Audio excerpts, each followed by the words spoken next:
Mesdames et messieurs, bonsoir. Bienvenue pour ce conseil municipal. Dans un premier temps, on va procéder à la désignation du secrétaire de séance qui sera pour ce conseil municipal Evelyne Bodichon. Voilà, donc tu vas faire l'appel, s'il te plaît. Mes chers collègues, bonsoir. Je vais donc procéder à l'appel. Monsieur François Dazel. Présent. Camille Ivor. Présente. Métois Patrick. Landier Catel. Herman Thierry. Présent. Chassin Céline. Keun Baptiste. Présent. Debré Gérard Annie. Absente à donner pouvoir à Jacques Tanguy. Deradji Abdeniamine. Présent. Sabourin Sarah. Desmarez Jean-François. Présent. Jaunet Suzanne.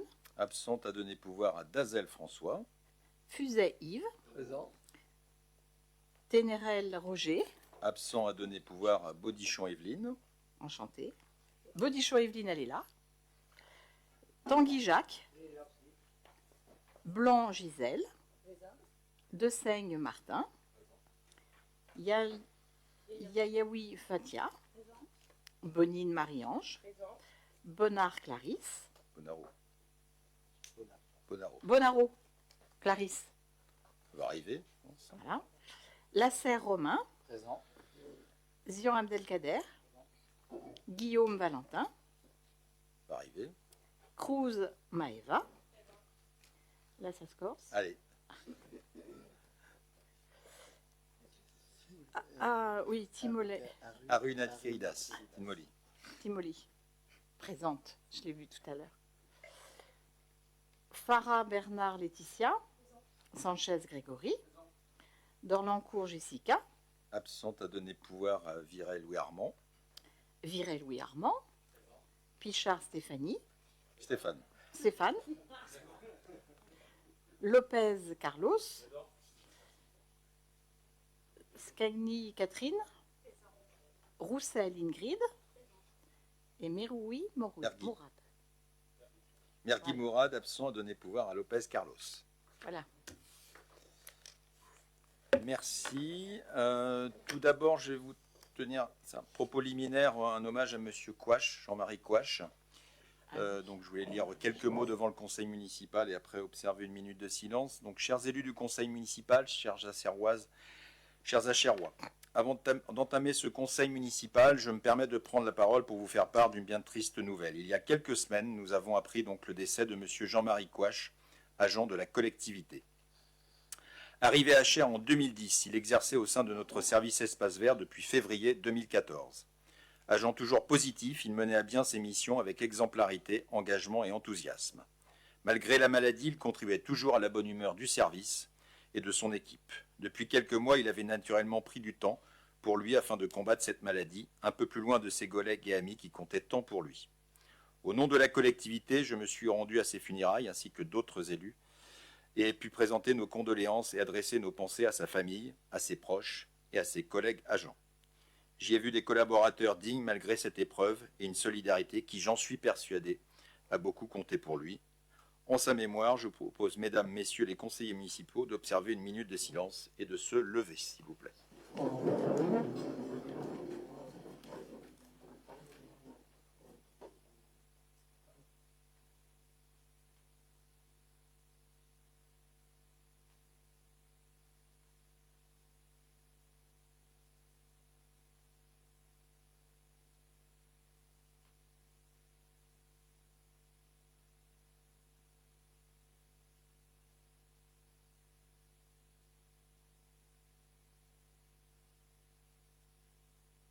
Merci.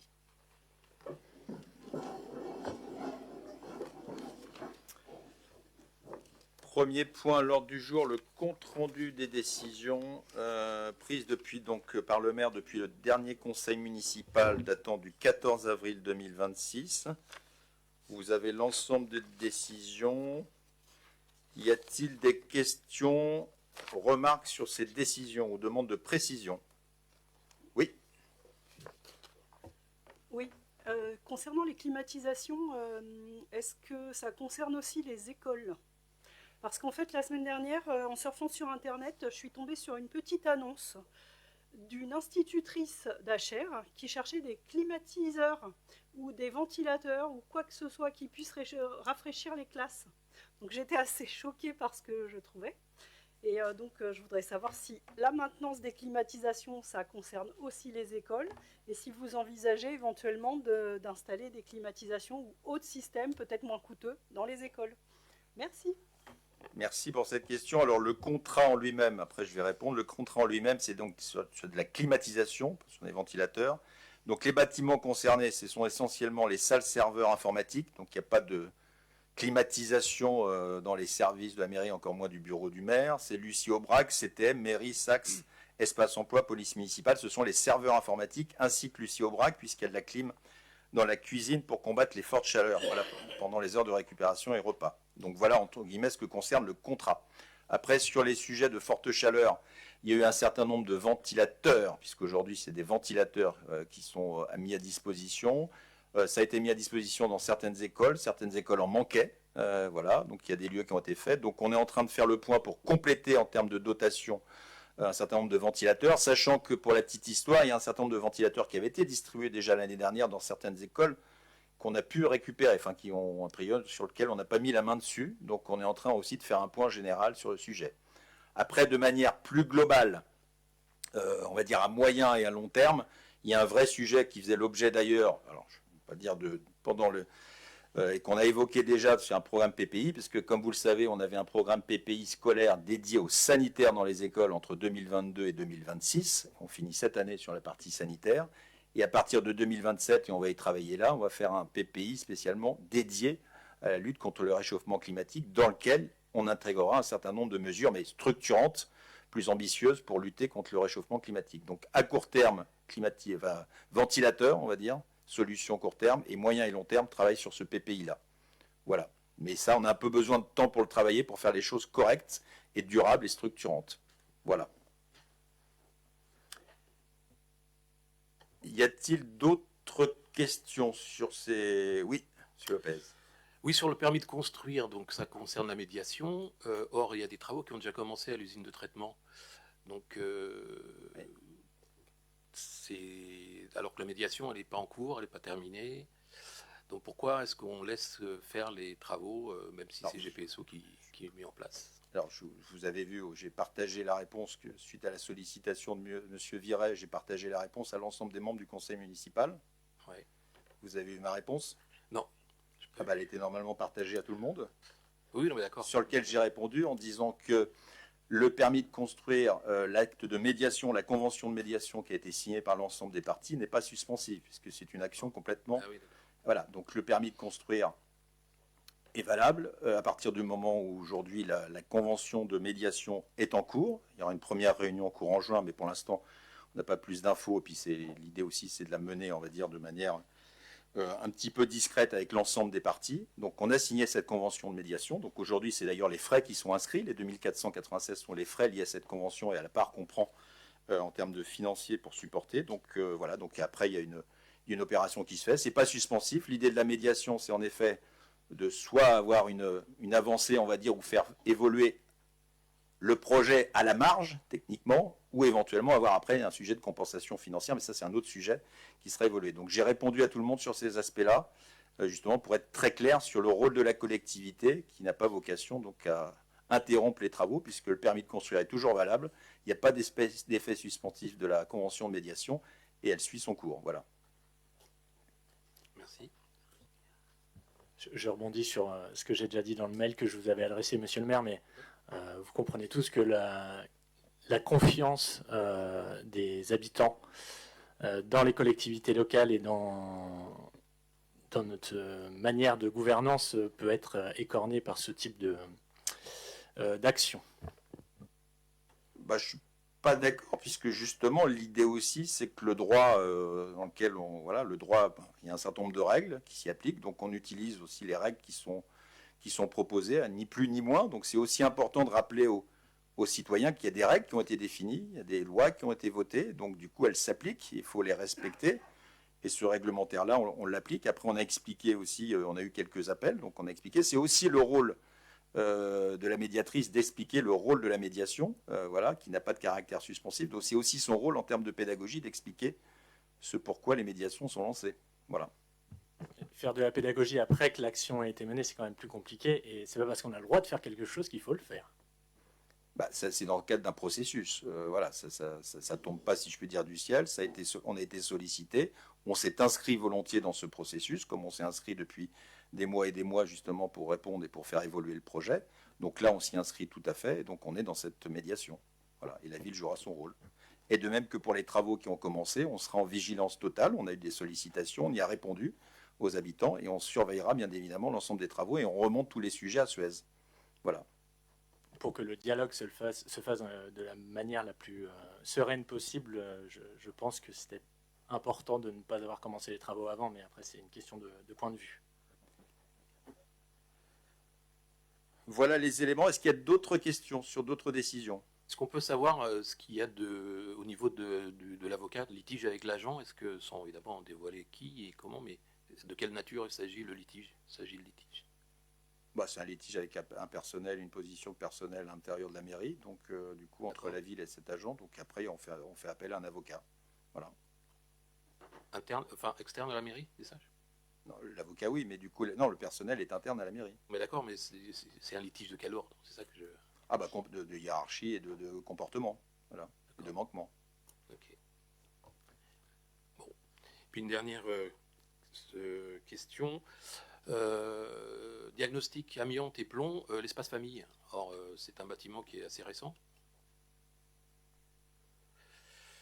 C'est pour les futurs travaux sur le VS, dont on a parlé au budget, puisque sur l'espace de vie sociale, vous avez vu qu'on a mis une enveloppe d'un peu plus de 200 000 euros sur le budget 2026. Donc préalablement à ces travaux, on a besoin d'un diagnostic, justement, pour que les travaux soient les plus appropriés possibles. Du coup, plutôt sur l'actuel espace emploi. Sur l'ensemble, sur l'espace de vie sociale, sur l'ensemble. Ok.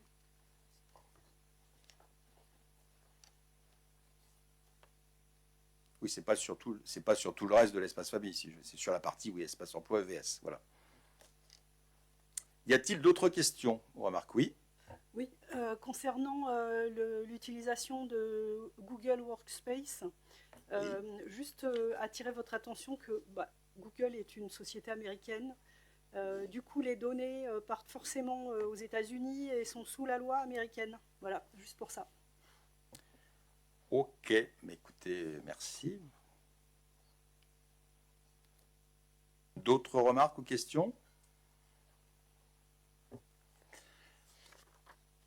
Très bien, il n'y a pas de vote. Liste des marchés avenants notifiés, il n'y en a pas.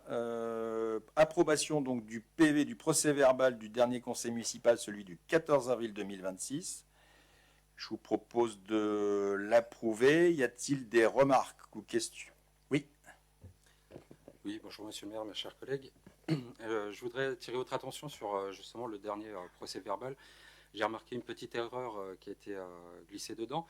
Il était noté que Monsieur Valentin Guillaume était présent alors qu'à la dernière assemblée, il a été donc absent, qu'il avait donné son pouvoir à Monsieur Romain Lasserre.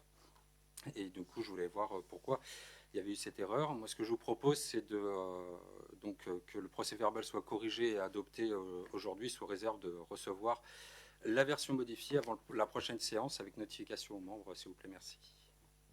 Bon, après, j'ai pas ce détail-là. Du coup, c'est quoi le sujet précisément? C'est qu'il était mentionné présent et qu'il ne l'était pas, c'est ça, selon vous? Exactement, en fait, il avait été absent et il avait donné le pouvoir. D'accord. Donc sur le document, il est marqué présent. C'est pas contre lui personnellement, hein, bien sûr. J'entends bien. Ok, si c'est une correction, il y a une coquille, on va dire, de ce point de vue-là, on la corrige. Voilà, il n'y a pas de sujet. Donc, je mets aux voix. Y a-t-il des oppositions? Abstentions? Adopté, merci. Première délibération ce soir, conseil d'administration du SACS, désignation des personnes qualifiées. Madame Landier-Catel, à vous de jouer. Merci Monsieur le maire, bonsoir mes chers collègues. Nous allons donc délibérer ce soir sur les membres qualifiés du conseil d'administration du SACS. Donc le SACS est un EPIC depuis 2011, si je ne me trompe pas.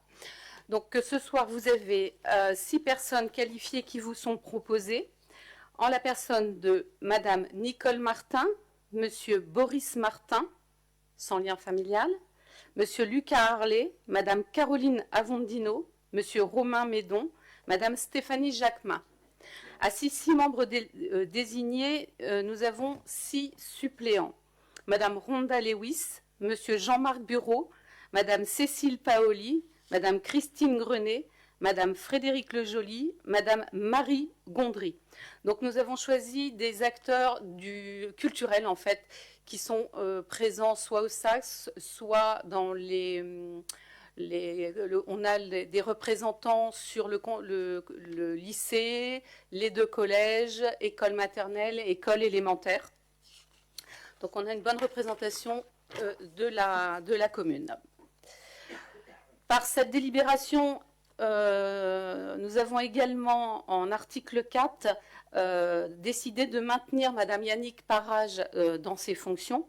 Et Yannick Parage avait émis le souhait, c'est la directrice du Saxe, Yannick avait émis le souhait de quitter ses fonctions à la fin de la saison 2026. Finalement, elle va nous accompagner jusque juin 2027, repartir sur une saison complète avec nous. Nous l'en remercions d'ailleurs fortement. Donc c'est un vote qui se fait à main levée, non à bulletin secret. Avez-vous des questions? Merci, Cadel. Peut-être une précision de ma part, c'est que tu l'as indiqué, il y a des personnes qui étaient déjà présentes, qu'on a souhaité, voilà, qui ont souhaité repartir et qui amènent aussi un vrai positionnement intéressant, une vraie réflexion intéressante. Il y a des utilisateurs aussi du Saxe direct, des spectateurs très réguliers qui vont, donc on a souhaité aussi que ces personnes-là puissent être complètement impliquées. Et la partie lien aussi avec Éducation nationale dans sa globalité. Rappelez aussi l'implication de Mme Jacquemin qui était déjà présente et qui continuera. Tu l'as évoqué sur la partie lycée et collège. Donc c'est vraiment un objectif d'avoir une multiplicité d'acteurs et de personnes qualifiées qui puissent être utiles dans le conseil d'administration et du coup dans la manière aussi des retours, l'ensemble des retours qu'on peut avoir sur le fonctionnement, la programmation du SAC. C'est important d'avoir cette diversité-là en tout cas. Voilà ce que je tenais à ajouter.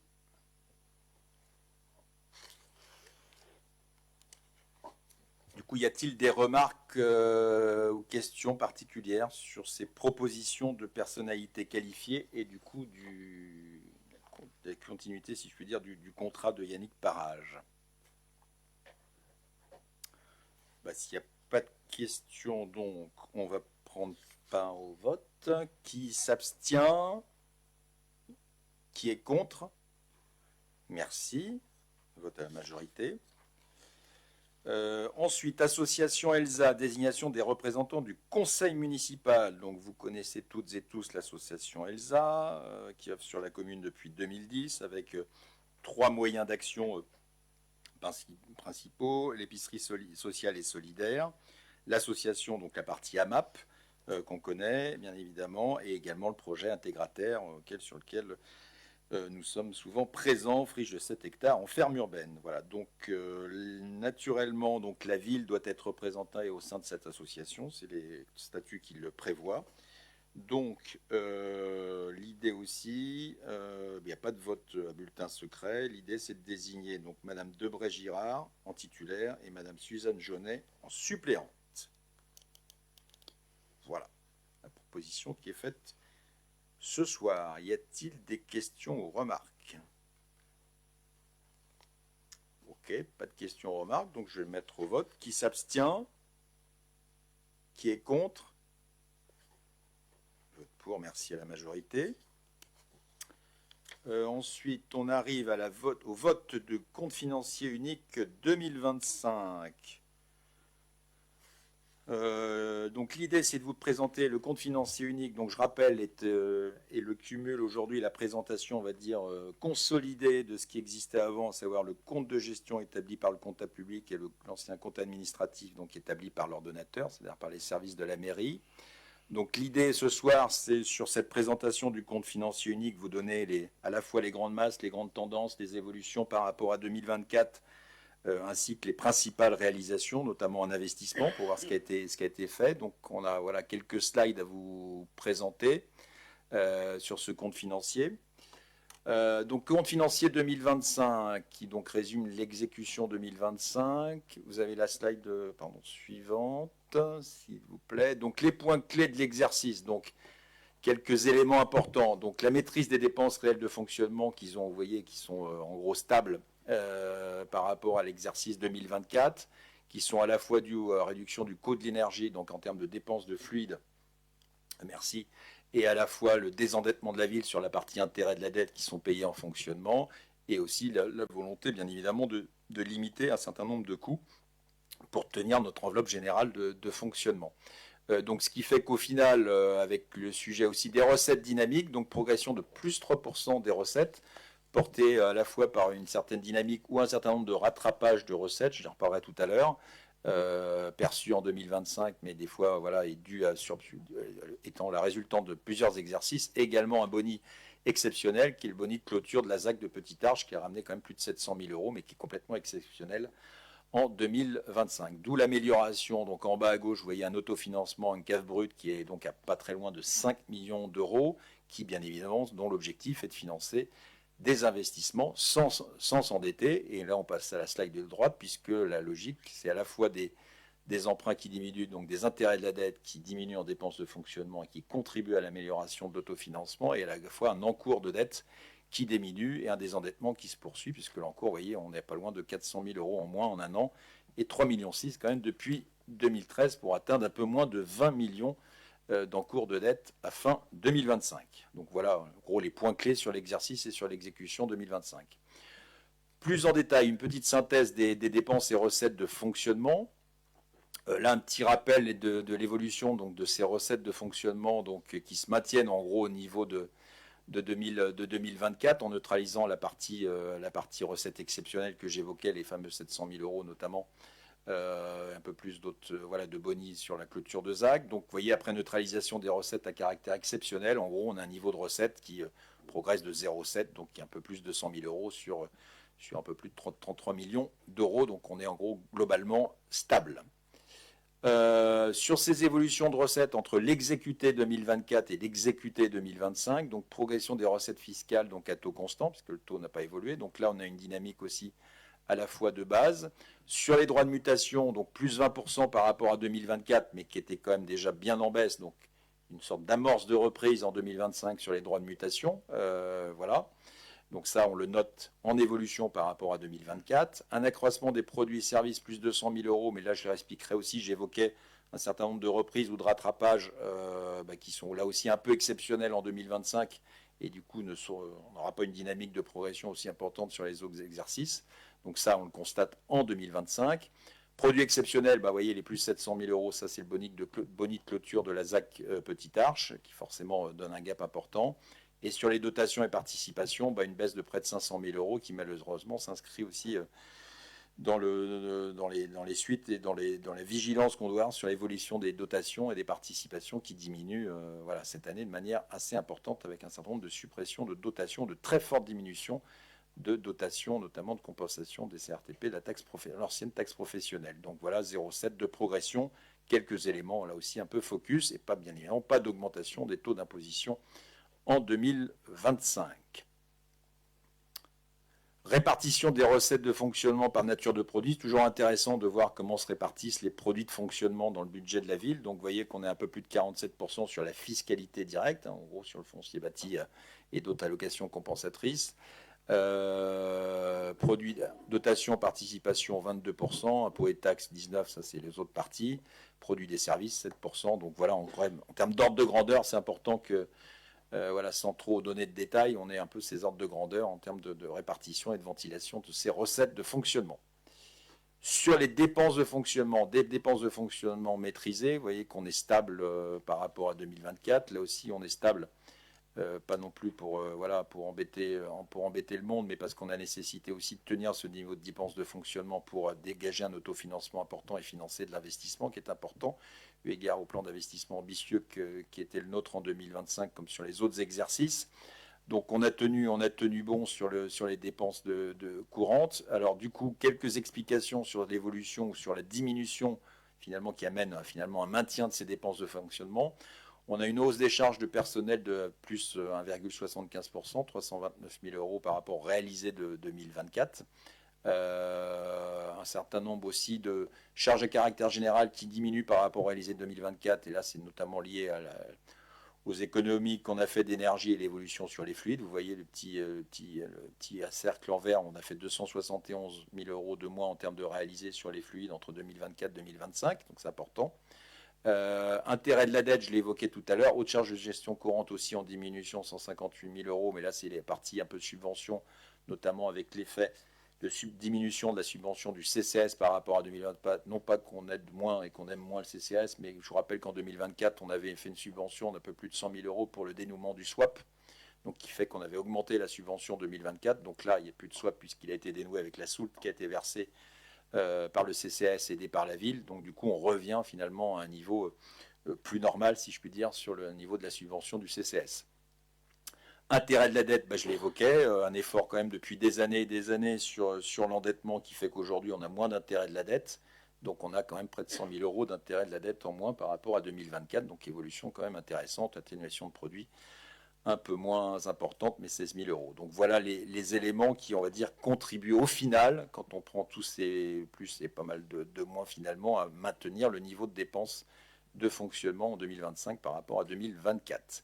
Donc là aussi une petite répartition, pas là aussi plutôt une dépense de fonctionnement par politique publique, par destination en fait, ce qui est toujours intéressant de voir sur les dépenses de fonctionnement. Donc sur la partie quand on cumule les dépenses de personnel, les charges à caractère général, les subventions et autres, voilà comment se répartissent les un peu plus de 29 millions d'euros de dépenses de fonctionnement. Donc une grosse majorité sur éducation, enfance, petite enfance, 42%, presque 43%. Une partie importante sur sport, jeunesse, culture, vie associative à près de 15%, et après une répartition des dépenses de fonctionnement entre l'action sociale, la sécurité, entretien, patrimoine et espace vert, administration générale de la collectivité, alors 13,8, ça peut paraître toujours important, mais en même temps, c'est une ventilation de destination qui est des fois un petit peu... et à dire très administrative, mais bien évidemment, ces dépenses-là contribuent à l'ensemble des missions de la commune et de la collectivité. Voilà. Donc ça aussi, c'est important de le préciser. Une capacité d'autofinancement qui s'améliore, je l'évoquais, puisque l'idée aujourd'hui, c'est que, voilà, petit schéma dont vous avez l'habitude, mais qui est important, l'autofinancement brut, c'est ses recettes réelles de fonctionnement, donc 34,3 moins les dépenses réelles de fonctionnement 29,4, ce qui fait qu'on arrive quasiment à 5 millions d'autofinancement, donc ça c'est important. 4,2 millions si on neutralise les 700 000 complètement exceptionnels en 2025 de boni de la ZAC, donc on arrive à 4,2 millions donc finalement d'autofinancement brut. Je rappelle bien évidemment que c'est là juste le point en dessous, investir et garantir l'attractivité de la ville, rembourser le capital emprunté, considérant qu'on a en gros un capital à rembourser de 2 millions par an, vous enlevez en gros 5 millions de 2 millions, il reste 3 millions vraiment, si je puis dire, sur notre autofinancement pour financer l'investissement sur nos fonds propres. Voilà, investir bien évidemment c'est quoi? Préserver le patrimoine, moderniser nos équipements et anticiper les besoins des générations futures. C'est grâce à ça aussi qu'on a réussi par exemple à faire en grande partie le PPI scolaire, sanitaire, et qu'à l'avenir, justement pour investir sur les générations futures de manière soutenable et raisonnés, ont besoin de cet argent pour investir notamment dans nos écoles, mais pas que, mais en tout cas, voilà les priorités qui sont affichées et la manière dont on les finance, en tout cas, c'est soutenable et identifiable.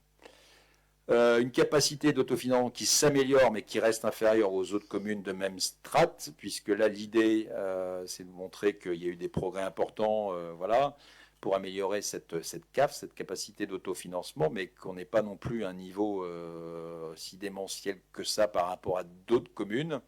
Donc toujours avoir en tête que cette CAF permet de financer, mais que globalement par rapport à d'autres collectivités, on reste assez largement en deçà. Je ne reviens pas sur les exercices que vous voyez en bas à gauche, où là, mais on en a déjà parlé au moment du budget, on était en CAF, voire même négatif quand on neutralisait les fameuses recettes de fortage de l'époque exceptionnelle. Donc il y a un gros travail qui a été fait pour revenir à flot et finalement dégager après un certain nombre d'autofinancements pour penser à l'avenir, penser à nos investissements.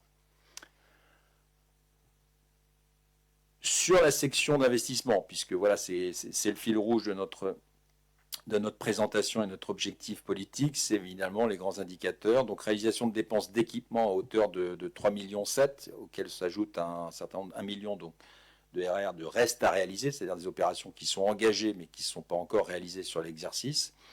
On a mobilisé un emprunt d'1,7 million en 2025, mais qui était un report de 2024, c'est-à-dire donc que l'inscription de 2025 ne s'est pas réalisée, donc on essaie de désendetter. Bah oui, 1,7 million de mobilisation, on rembourse 2 millions, un peu plus de 2 millions ou 2,1 millions suivant les années, donc mécaniquement la différence fait qu'on se désendette d'un peu moins de 400 000 euros à la fin de l'exercice 2025, et en final, et aussi un travail important mené avec nos partenaires extérieurs pour obtenir un maximum de cofinancement. Et vous voyez, on est en gros à 2,7 millions de cofinancement obtenus et réalisés sur l'exercice 2025. Poursuite du désendettement de la ville. Voilà, l'encours de la dette, je l'ai évoqué. Quels sont les bons indicateurs? Donc, c'est la fameuse capacité de désendettement où on rapporte la capacité d'autofinancement brut à rembourser et du coup l'encours de la dette. Donc on a aussi des ratios sur lesquels vous trouverez les éléments un peu plus tard. Pourquoi faut-il maîtriser l'endettement? Tout simplement puisqu'il faut préserver notre capacité à investir, limiter les intérêts de la dette, et on a vu les effets. On gagne près de 100 000 euros en fonctionnement, donc ça nous intéresse pour pouvoir après financer des choses de manière stable. Et pour la suite, on aura besoin d'investir chaque année. Du coup, on aura besoin possiblement d'emprunter. Mais du coup, on bénéficiera aussi de taux plus intéressants. Et surtout, les banques nous feront confiance parce qu'on aura une capacité à rembourser cet emprunt qui sera soutenable, sincère. Voilà, qui n'était pas chose gagnée il y a quand même quelques années. En tout cas, voilà. Donc, c'est important pour travailler et structurer la suite. Donc la fameuse capacité de désendettement, c'est la partie droite où on considère que voilà, on a un seuil critique quand on dépasse les 12 années. C'est-à-dire quand je mets plus de 12 années avec ma cave brute pour rembourser mon encours de dette, on considère qu'on est en grande difficulté ou un début de grosse difficulté. Donc vous voyez le travail qui a été mené en termes de réalisation et de réaliser chaque année et d'exécuter, avec 2019, une année compliquée. Et du coup derrière un effort important mené pour à la fois réduire notre encours et aussi améliorer notre autofinancement. Donc les deux faits, les deux font qu'aujourd'hui on arrive quand même à une maîtrise voilà, assez importante de cette capacité de désendettement. Donc voilà, on redit 366 000, quasiment 400 000 euros de désendettement entre 2024 et 2025, et on va dire 3,6 millions par rapport à 2013, où je rappelle qu'entre 2010 et 2013, on avait... La municipalité avait quand même doublé l'encours de dette, passant de 12 à 24 millions. Voilà. Investir pour répondre voilà, surtout aux besoins des Acharois, parce que c'est vraiment ça qui nous anime, c'est pouvoir voilà, dégager des marges de manœuvre pour investir et continuer d'investir. Éducation et petite enfance, donc c'est quand même des investissements en 2025 d'1,9 million. Il y avait la quasi fin de Daigneray, même si on a remis des crédits en 2026, je ne reviendrai pas sur les fameux décomptes généraux définitifs des GD qu'on va solder. Voilà. Les sanitaires, Jouvet et Curie qui font partie du PPI scolaire, les fameuses enveloppes de 400 ou 450 000 euros par an en fonction des résultats de marché. Divers travaux dans les écoles, les crèches, centres de loisirs aussi, donc on est, vous voyez, 274 000 euros, c'est très conséquent. Et le renouvellement du mobilier, équipement informatique dans les écoles, centres de loisirs et crèches. Là aussi, c'est une volonté vraiment d'investir en continu. Et également, on l'avait précisé, l'installation des LED dans plusieurs groupes scolaires, où à l'été 2025, les services, plus un peu de prestataires extérieurs, du coup, on avait changé l'ensemble des LED dans les, je ne sais plus combien de points, enfin plusieurs centaines de points lumineux avaient été changés à l'été 2025. Également, une problématique qui était survenue avant l'été, courant 2025, c'est le remplacement du chauffage. L'école maternelle Joliot-Curie, on a dû faire face à des travaux d'urgence et sur lesquels on avait mis un certain nombre de crédits, vous voyez, pour 72 000 euros. Donc des investissements de près de 2 millions d'euros d'éducation et petite enfance en 2025. Sur le sport, la jeunesse et la culture, 560 000 euros, en gros, d'investissement. Voilà, les enveloppes assez classiques d'achat de mobilier, de matériel sportif, d'équipement aussi pour la jeunesse, l'aménagement de nos fameux 2 terrains de basket, 3-3 mais qui sont plus finalement 2-2 sur le sujet en termes de taille, mais qui là ont un succès important qu'on avait rénové, inauguré à l'été 2025, donc à la fois au parc Jouvet et à la plaine de l'enfance. Le fameux triporteur électrique, n'est-ce pas, Catel, aussi acheté, modeste, mais c'était aussi un signal important qu'on avait. Sécurisation aussi de la maison des jeunes, puisque sur l'aspect portail et autres, c'était important qu'on puisse lancer des travaux, puisqu'en plus c'était la première année de réalisation du village d'été à la maison des jeunes. Il fallait qu'on ait l'assurance de sécuriser justement les abords et il fallait que ces travaux soient faits. Donc on a mis voilà, un certain nombre d'investissements importants. Travaux d'entretien dans les gymnases Coubertin et Rouffy, donc là où on continue d'investir chaque année, notamment aussi sur ces aspects-là de sécurisation, d'entrée, d'allées aussi qui mènent au gymnase. Birobussière, c'était aussi important. Donc là, il y a eu des travaux à la fois de ravalement et d'isolation birobussière qui a été mené un peu avant l'été 2025 et qui donne aussi un rendu quand même intéressant avec des salles très souvent utilisées par les Acherois. Et donc, il était aussi nécessaire qu'on, dans la même logique d'ailleurs de ce qu'on a fait pour le Borisian, de valoriser, d'améliorer aussi ces équipements municipaux. Installation aussi des LED dans la bibliothèque, acquisition d'un tracteur aussi, c'est prévu, des mobiliers bibliothèque, réfection, isolation aussi thermique de la toiture du sac, c'est le rechappage du sac qui était important aussi à mener, qui a été fait aussi en 2025. Sécurité et développement durable, qualité de vie, 590 000 €. Différents achats sur les équipements pour la fête aussi de la ville, pour qu'on soit aussi doté. 217 000 € de plantation d'arbres, d'arbustes, achat de mobilier urbain et réfection d'aires de jeu. C'était aussi une priorité qu'on avait sur l'année 2025 et qu'on poursuit. Un peu de déploiement de vidéoprotection, ça c'est plutôt dans les outils internes et au logiciel et autres. L'aménagement du square Kessler, du square des Marais avec des aires de jeu complètement renouvelées et même rajoutées. Au parc Kessler où on a mis quand même un grand jeu intéressant et qui a du succès. Donc on s'inscrit aussi dans cette logique-là. Donc 152 000 € quand on cumule Kessler et Square des Marais, c'était aussi important. La réalisation du projet citoyen installation de bancs, donc ça qui était les fameuses 30 000 € réalisés ou en report, mais en tout cas prévu sur le budget 2025, et également installation d'équipements fitness en plein arc, Fit Park aussi, ce qu'on a vu notamment sur la plaine de l'enfance. Les autres dépenses, donc on a eu tout ce qui est modernisation, renouvellement des outils informatiques aussi, serveurs, logiciels utilisés, 2 véhicules aussi électriques qui ont été achetés, aménagement, équipement aussi du cimetière, acquisition d'un minibus assez largement financé aussi par la région, divers travaux dans l'ensemble des équipements de la ville, renouvellement véhicules pour optimiser le travail des services et réfection aussi de la charpente de la mairie, bibliothèque, isolation thermique de la toiture, opération qui s'est lancée et s'est soldée en 2026 et qui a fait l'objet de 190 000 € en gros de dépenses en 2025. C'était aussi inscrit dans notre PPI. Développement durable 1,75 000 €, donc l'école Aigneray, les plantations d'arbres, les réfections, donc isolation thermique et toiture du Saxe, un certain nombre de choses, le LED dans la bibliothèque, les ravalements, isolation et birobussière, la réfection charpente, ça je l'ai évoqué, l'installation des LED, donc là c'est une reprise sous l'aspect développement durable de l'ensemble des investissements qu'on a pu mener sur l'année 2025. Donc vous voyez, c'est assez ambitieux, on pourrait toujours faire mieux, mais en tout cas par rapport à nos moyens financiers et à la soutenabilité de nos projets, on est en capacité de financer ces éléments-là de manière, j'allais dire, sans mauvais jeu de mots, durable. Mode de financement des dépenses d'équipement, donc ça c'est important aussi à avoir en tête. Donc en termes de réalisation, vous voyez que l'autofinancement, la partie en bas, c'est quand même 35%. Grâce à notre autofinancement, on finance 35% de nos investissements, donc sur nos fonds propres. Donc il faut bien avoir en tête. Si on prend les cofinancements, un peu plus de 2 millions, un peu plus de 2,2 millions, donc on arrive en gros à 2/3 de nos investissements qui sont financés par les ressources propres et par les cofinancements, donc notamment départements, régions et autres États qui peuvent avoir. Les cessions donc contribuent également. Et l'emprunt, que je rappelle qui est l'emprunt consolidé de 2024 qu'on a consolidé en 2025 pour 1,7 million. Donc voilà ce qu'il faut avoir en tête en termes de mode de financement de ces dépenses d'équipement. Les résultats 2025 de ce compte financier unique 2025, donc on a en gros un résultat de fonctionnement de l'exercice 2025 quand on prend que les dépenses et recettes de l'exercice 2025 en fonctionnement, on dégage un excédent de 3,1 millions. Il y avait un résultat reporté de 3,9 millions, donc on arrive à un résultat total de 7 millions.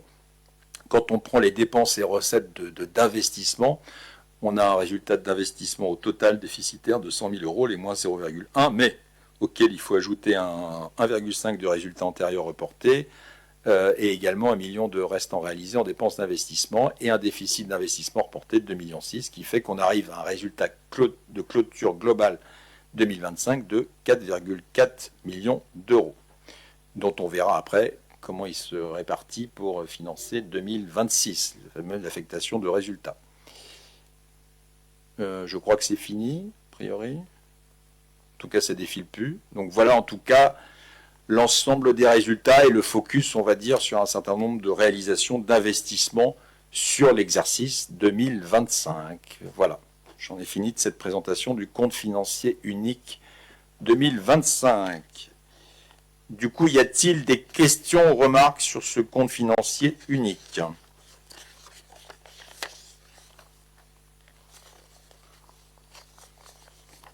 Pas de remarques, pas de questions. Ben écoutez, alors j'ai procédé au vote. Alors un petit... Oui, pardon. Non. Non. Ah, on m'a dit que non. Alors, petite spécificité sur ce compte financier unique 2025. En temps normal, le maire doit se retirer pour le vote du CFU et confier la présidence à un autre élu le temps du vote et du débat de cette délibération.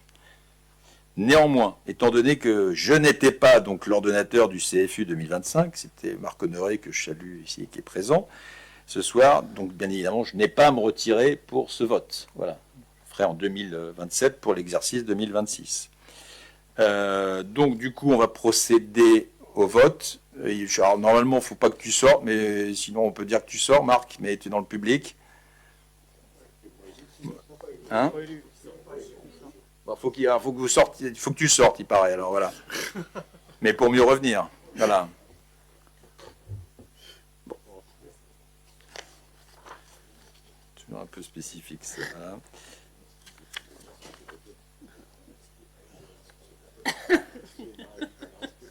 Donc on constate les restes à réaliser, on précise que l'affectation des résultats donc intervenant par une délibération spécifique qui est juste après, et on donne acte de la présentation donc de ce compte financier unique 2025 pour donner quitus au maire pour sa gestion 2025. Voilà, donc on va mettre au vote. Qui s'abstient?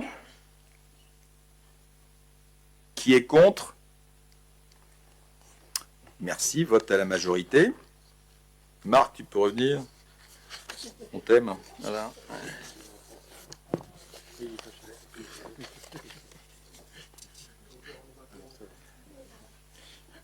Dans la suite logique du vote de ce résultat, enfin de CFU 2025, maintenant il faut qu'on affecte les résultats 2025. Un petit rappel, puisque lors de la délibération du vote du budget, donc celle du 14 avril 2026, le conseil municipal avait déjà procédé à une reprise anticipée de ces mêmes résultats, permettant l'élaboration et du coup l'équilibre de ce budget 2026. Les montants définitifs issus de ce CFU étant strictement identiques aux estimations validées par le comptable public en avril, il convient aujourd'hui de confirmer l'affectation comptable de la manière suivante. Donc on a besoin, vous le voyez en bas, on a un déficit global d'investissement d'un peu plus de 2,6 millions. Donc sur les 7 millions dégagés au total par la section de fonctionnement, il faut couvrir ces 2,6 millions. Donc on affecte cette partie sur ces 7 millions, 2,6 millions pour couvrir le déficit d'investissement, et le delta sera donc en excédent de fonctionnement reporté, repris donc en recette de fonctionnement 2026.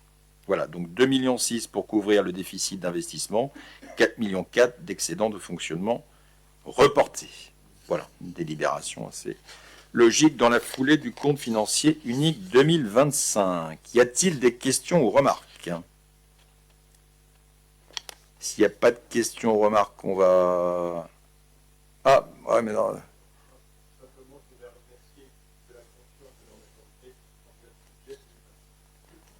Merci Marc. Donc on va mettre au vote. Qui s'abstient? Qui vote contre? Merci. Donc affectation définitive des résultats votés à la majorité. Pardon.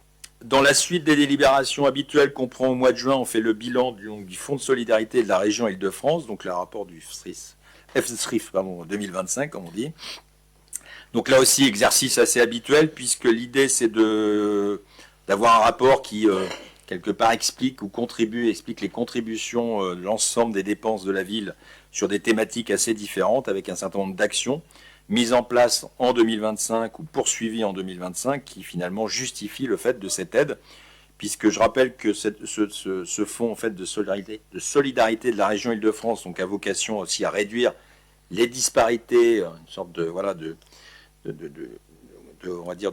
sujet qui permet aussi de réduire ces disparités entre villes et entre collectivités de la région Île-de-France. Donc voilà.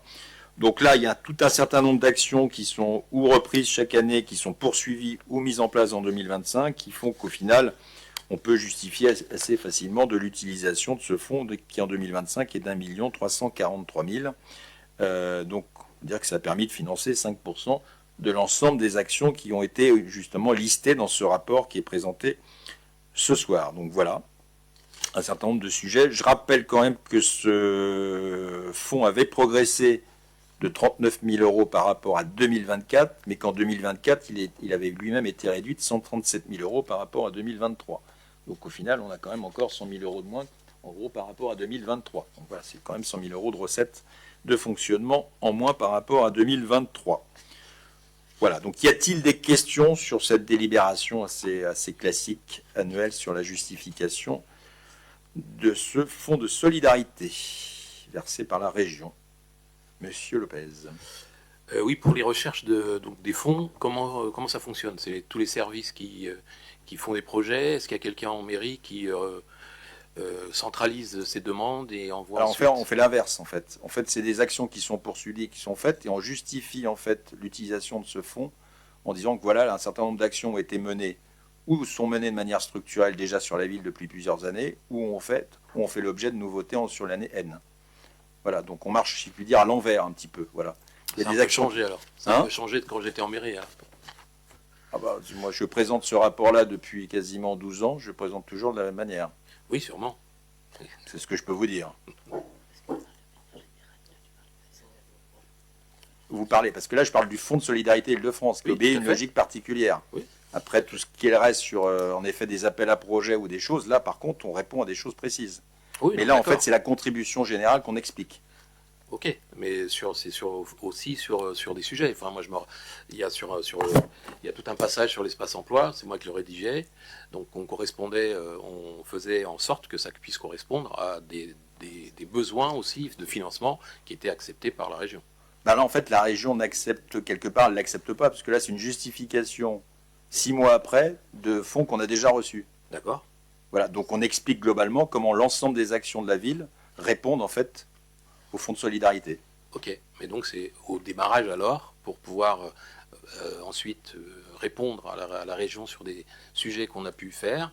Donc il y a bien quelqu'un en mairie qui recherche aussi les subventions. Ah oui, c'est encore un autre sujet. Parce que le fonds de solidarité, en fait, il n'y a pas de recherche quelque part. Il y a un classement, ça joue les disparités, il y a un certain nombre de critères et on a une dotation. Et après, pour justifier le montant de cette dotation, on fait la démarche un petit peu à l'envers. On dit voilà l'ensemble des actions qui sont menées ou qui sont reconduites chaque année. Voilà. Après, il y a une personne qui recherche les subventions, mais ça, c'est un autre sujet, ça. Y a-t-il d'autres questions? Monsieur Lopez? Non, du coup. Ah, pardon. Donc, je vais mettre au vote. Qui s'abstient? Du coup, il y a combien d'abstentions? Ok, l'ensemble, très bien. Pas de vote contre, a priori. Ok, merci pour l'adoption de ce rapport. On poursuit sur les versements de subventions d'équipement d'équilibre à la résidence autonomie Georges Pompidou, donc sur les exercices 2025-2026. Puisque l'idée, c'est qu'on régularise 2025 en termes de report de crédit, puisqu'en 2025, le budget primitif prévoyait, donc budget primitif de la ville, prévoyait une subvention d'équipement à destination du budget annexe Pompidou, qui est un budget annexe du Centre communal d'action sociale, 50 000 euros, destiné donc à équilibrer la section d'investissement de la résidence. Donc là, ces reports de crédit ont été entérinés, c'est dans les fameuses RAR, reste à réaliser, de dépenses. On a toujours, mais il faut une délibération pour entériner le versement définitif de ces crédits budgétaires 2025, repris au budget 2026 et à verser en 2026.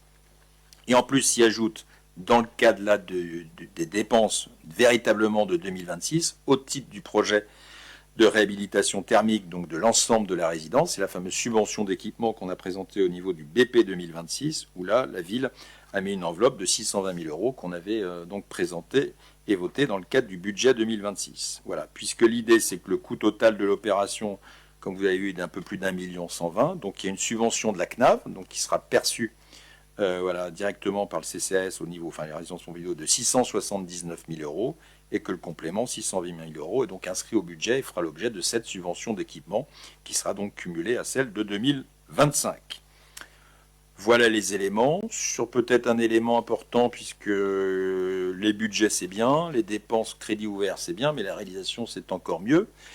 Donc du coup les travaux Pompidou ont commencé, du moins l'installation du chantier avait un peu de retard, donc ça se fait, donc exécution des travaux à partir donc, du 16 juin. On a un petit peu de retard sur le sujet suite à l'installation. Donc la livraison des travaux définitifs et la réception sera plutôt prévue, on va dire, en fin d'année 2026. En tout cas, les travaux s'enclenchent. Voilà, ça c'est important. Et je rappelle qu'on avait également sur la partie études obtenu une subvention de la CNAV à hauteur de 80% des crédits d'études en termes de dépenses. Voilà, mais là, on a plutôt un financement intéressant de CNAV de 679 000 euros sur 1 120 euros de dépenses totales. Voilà, donc verser une subvention d'équipement de 50 000 euros au titre de 2025 et 620 000 euros au titre de 2026 pour la réhabilitation thermique de la résidence Pompidou. Y a-t-il des questions ou remarques sur cette délibération de versement de subvention d'équipement?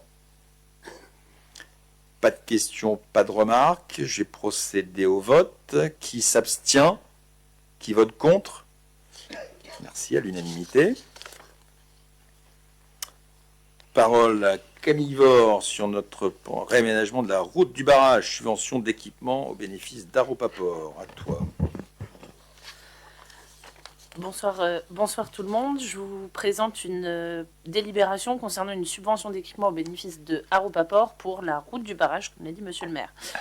Le projet d'Aropaport a débuté, comme tout le monde le sait, et pour la réalisation de la phase 1 bis, puisqu'on a un phasage par phase jusqu'en 2040, donc on a le temps de s'en reparler, avec, vous le voyez à l'écran, bon, voilà les phases avec les différentes couleurs. Nous avions un sujet sur l'aménagement de la route du barrage, puisque nous avions un projet initial qui avait un resserrement pas très esthétique et encore moins fonctionnel au niveau justement de la ferme, et pour que ce soit voilà, plus qualitatif, la ville et Aropaport ont travaillé, et nous avons surtout négocié que le réaménagement en fait s'opère en ligne droite. Mais pour cela, il fallait forcément démolir les bâtiments qui sont sur le site de la ferme.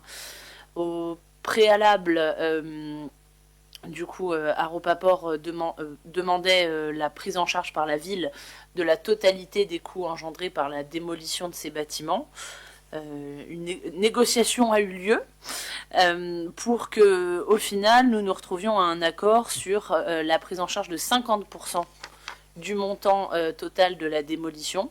Donc vous avez les bâtiments, vous avez la maison, la grange, le hangar, voilà, sur le site, que certains sans doute voient mieux. Ce qui fait que du coup, le principe de fonctionnement, c'est que c'est Aropaport qui démolira pour le compte de la ville, et que nous portons du coup cette délibération pour leur verser une subvention qui sera plafonnée à 56 000 euros net, soit 50% du coût de la démolition qui a été validée sur devis. Donc c'est un plus pour le projet d'Aropaport et du réaménagement de la route du barrage, et c'est une opération somme toute très favorable à la ville et à ses finances. Voilà. Merci Camille. Y a-t-il des questions ou remarques? Oui, on m'a signalé que la maison, apparemment, il y avait eu une résistante, une femme qui avait habité là. Donc il y aurait peut-être une stèle, une plaque, un souvenir de cette femme. Qu'est-ce qu'il en est? Ah, M. Daradji a la réponse. Une stèle, une plaque? Je crois que vous parliez de la dame qui habitait dedans, qui était une résistante. Oui, pas ça. Elle n'a pas fait beaucoup de résistance, en tout cas. Cette plaque a été retirée il y a quelques mois et elle est dans nos services à la mairie. Est-ce qu'elle sera installée sur le Alors, ça monument fera mort l'objet certainement d'une délibération pour qu'on puisse savoir où est-ce qu'on va la mettre en valeur. Mais en tout cas, elle a été retirée en temps et en heure. Pas la dame, la plaque. D'accord, je te remercie.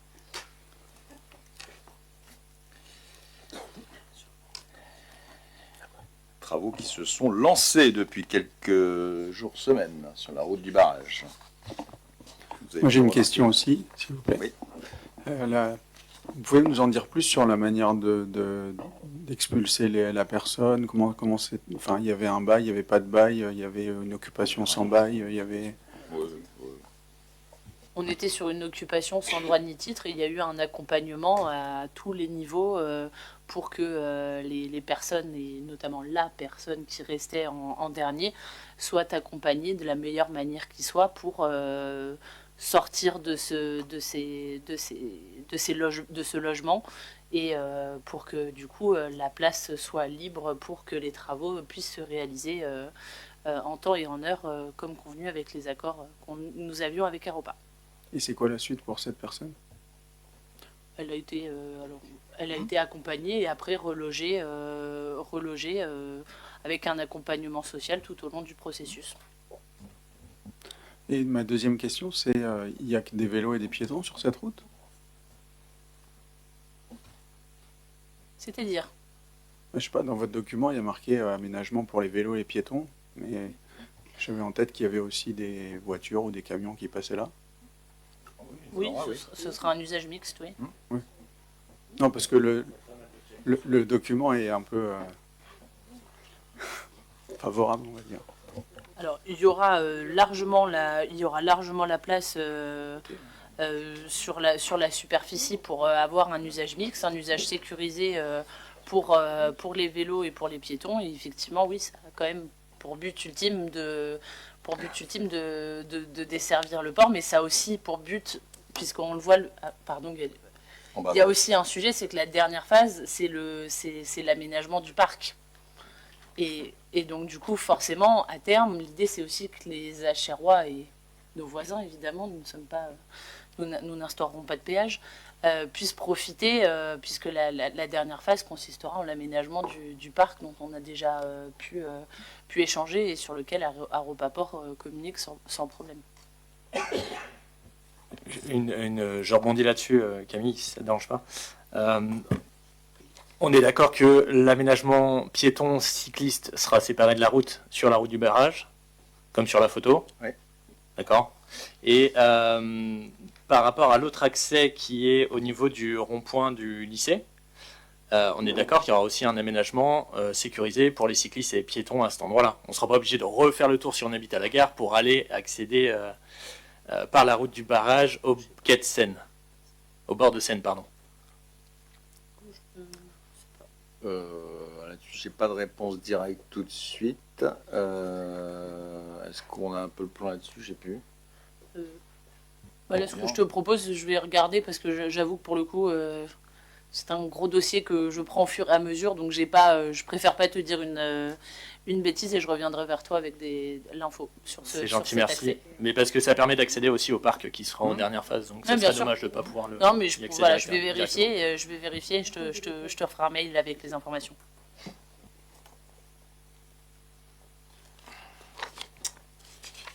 Y a-t-il d'autres questions ou remarques, prise de parole?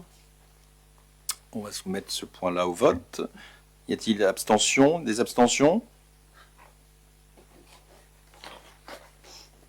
Des votes contre, a priori non. Merci. Vote à la majorité. Monsieur Daradji, marché forain, dédommagement exceptionnel des commerçants abonnés. Monsieur le maire, mes chers collègues, nous sommes ainsi à délibérer ce soir sur le marché forain du centre-ville, dédommagement exceptionnel des commerçants abonnés. Donc, pour petit rappel, la ville d'Achères a eu cet immense honneur ce privilège d'être choisi par ASO pour être la ville départ du Paris-Nice. Donc le 7 et dimanche, c'était un week-end, donc week-end de fête qui, j'en suis sûr, a marqué les petits et grands, qui était véritablement une très belle fête du vélo. Le lancement de cette course cycliste connue, le Paris-Nice 2026. La mise en œuvre de ce dispositif a nécessité l'instauration de mesures exceptionnelles de sécurité de la circulation, d'occupation du domaine public, entraînant l'annulation de la séance du marché forain du centre-ville prévue le 7 mars 2026. Cette annulation indépendante de la volonté des commerçants et abonnés a eu un impact direct sur leur activité et chiffre d'affaires économique. Proposition ce soir est dans un souci d'équité et de reconnaître le préjudice subi, il est proposé d'octroyer un dédommagement exceptionnel sous forme de 2 semaines de gratuité de droit de place au bénéfice des commerçants et abonnés du marché forain du centre-ville. Cette mesure se traduira par la gratuité de 4 séances de marché, 2 séances de mercredi, 2 séances de samedi. L'impact financier pour le délégataire, M. Giraud, impacté aussi directement, sera de 1 605,96 €. Voilà, qui fera l'objet d'une compensation financière par la ville conformément aux stipulations de la délégation du service public. Merci à toi. Y a-t-il des questions ou remarques sur cette délibération? Oui. Alors pour le déménagement des commerçants, très bien, il n'y a aucun souci. Par contre, pour le prestataire, donc il y a 4 séances qui lui sont remboursées, alors qu'a priori, il n'y en a que 2 qu'il a pas vraiment obtenu, puisque c'est la semaine. Donc il y a eu mercredi et samedi. Les commerçants, aucun problème, hein, on peut même les dédommager plus, moi je ne serais pas contre, mais Géraud, je ne comprends pas. Pourquoi 4 et pas 2? Pourquoi pas que le mercredi et que le samedi? Oui, vas-y. En fait, l'enjeu, on rembourse le droit de place que les délégataires demandent aux commerçants.